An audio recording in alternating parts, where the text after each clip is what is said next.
Okay, we've just been talking about how the Nazis come to power. They win a majority not a majority, they win a plurality of seats in the Reichstag in the 1932 elections.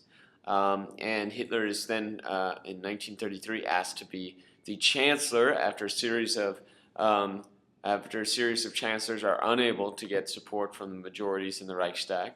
And soon after that, the Reichstag fire means that Hitler, there's a lot of fear of the communists, and the Nazis use this.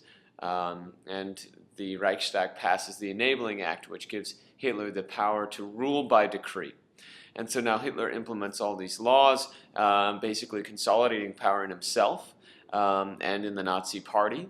And these laws, of course, include the racist laws against Jews and other non-Aryans.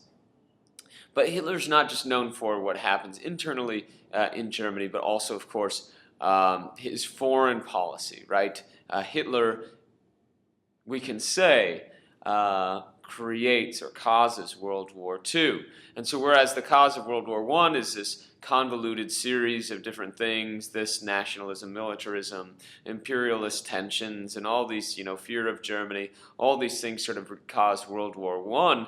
With World War II, it seems to be that Germany, led by Hitler, Nazi Germany, and Hitler embark on a series of provocative actions that, take over other countries. And at some point, the other countries begin to say, let's stand up and stop. But it takes a while before they do that. So let's try to understand Hitler's goals. Why is he going to be doing this?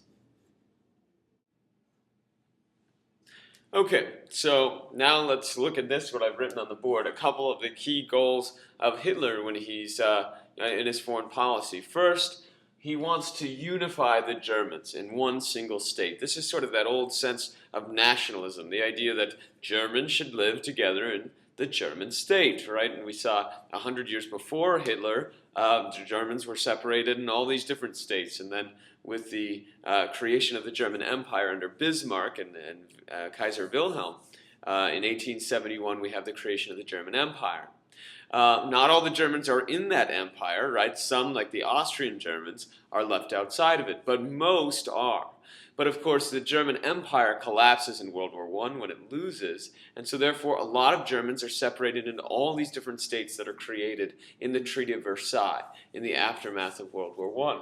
So obviously there's Germans, many Germans now exist in other states. There's Germans in Austria, obviously, and so this is now no longer a large Austro-Hungarian empire. It's a small state, and many Germans in Austria want to join Germany. This was the dream of the big Germans at the conference of at the Frankfurt Assembly in 1848, right? That debate between the Grossdeutsch, the large Germans, and the small German about what the boundaries of Germany should be. Well, there's Germans in Austria. Hitler thinks they should be part of Germany. And then, of course, in those new states that are created in Eastern Europe, there's Germans as well. In Czechoslovakia, there's many Germans that live there, and many of those Germans are living in a territory called the Sudetenland.